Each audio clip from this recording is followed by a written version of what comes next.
को हम कह सकते हैं एक्नॉलेजमेंट गैप या स्वीकृति का अंतर। मतलब अमेरिका इस डील के बारे में जो दावे कर रहा है और भारत के अधिकारी पब्लिक में जो मान रहे हैं, उन दोनों में एक बहुत बड़ा अंतर है। एक ही डील की दो अलग-अलग कहानियां।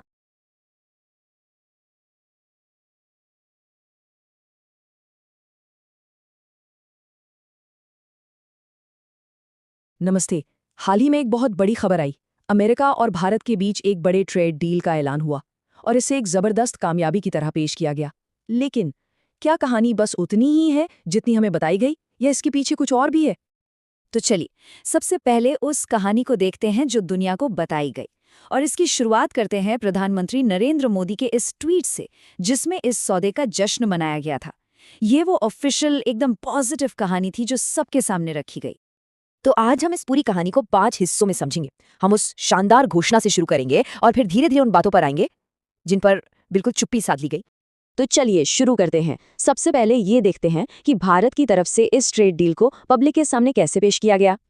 देखिए, इस डील को एक बहुत बड़ी डिप्लोमैटिक जीत की तरह दिखाया गया। कहा गया कि ये दो सबसे बड़े लोकतंत्रों के बीच आर्थिक साझेदारी को और भी मजबूत करेगी और अनगिनत मौके पैदा करेगी। मैसेज बिल्कुल क्लियर था, ये एक हिस्टोरिक अग्रीमेंट है। और ऑफिशियली जो बातें सामने रखी गईं वो कुछ इस तरह थीं। इसे एक मजबूत पार्टनरशिप का सबूत बताया गया। कहा गया कि इससे आपसी सहयोग के नए दरवाजे खुलेंगे, और यहाँ तक कि अमेरिकी लीडरशिप की तारीफ भी की गई कि वो ग्लोबल शांति के लिए जरूरी है। तो आखिर भारत की इस सार्वजनिक जीत का सबसे बड़ा पॉइंट क्या था? मतलब वो कौन सी एक चीज थी जिसे मेड इन इंडिया के लिए सबसे बड़ा फायदा बताकर पेश किया गया? वो फायदा छिपा है इस एक नंबर में, 18%। जी हाँ, 18%।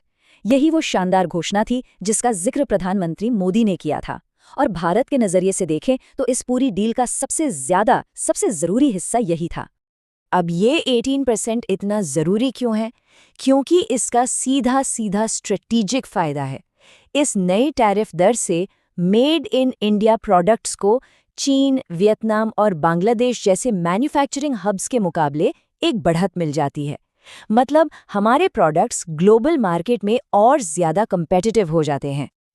अच्छा, तो यहाँ तक तो सब बहुत अच्छा लग रहा है, लेकिन कहानी में ट्विस्ट यहीं से शुरू होता है।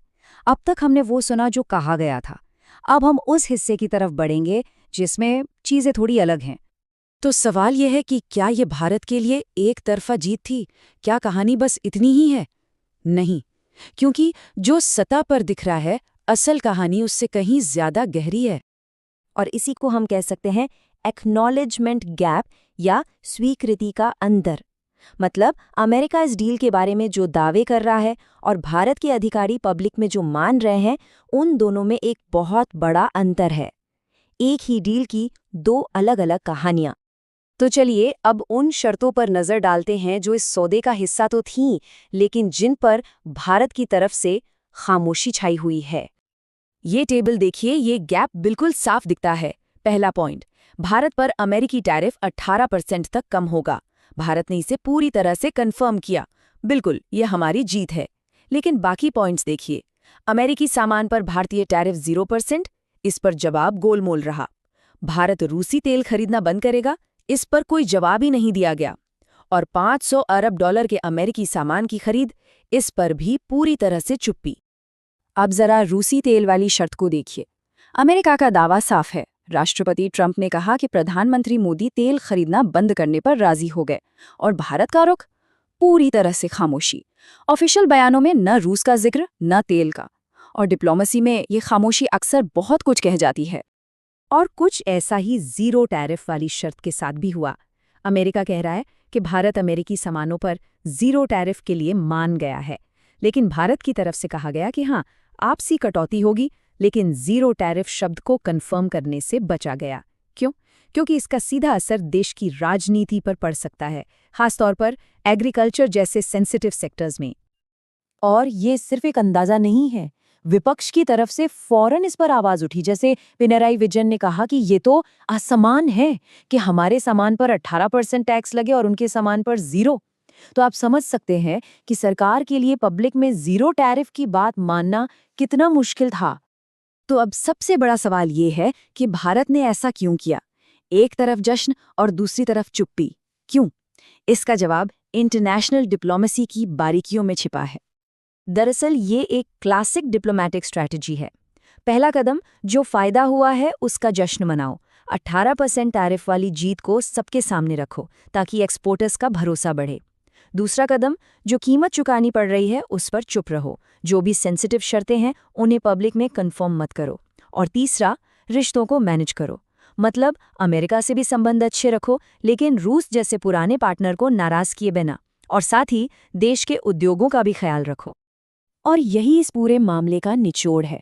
ये जो दो तरफा कम्युनिकेशन है, ये कोई गलती नहीं है। ये एक सोची समझी रणनीति है जो भारत को एक ही समय पर अपने जटिल घरेलू राजनीति और नाजुक विदेशी संबंधों दोनों को संभालने का मौका देती है। तो हम आपको इसी सवाल के साथ छोड़कर जा रहे हैं कि हाई स्टेक डिप्लोमेसी में क्या कही गई बातों से ज्यादा जरूरी वो बातें होती हैं जो कही ही नहीं जाती। सोचिएगा जरूर। और अगली बार जब भी कोई ऐसी बड़ी घोषणा हो तो सिर्फ वो मत सुनिएगा जो कहा जा रहा है, बल्कि वो सुनने की भी कोशिश कीजिएगा जिस पर खामोशी है।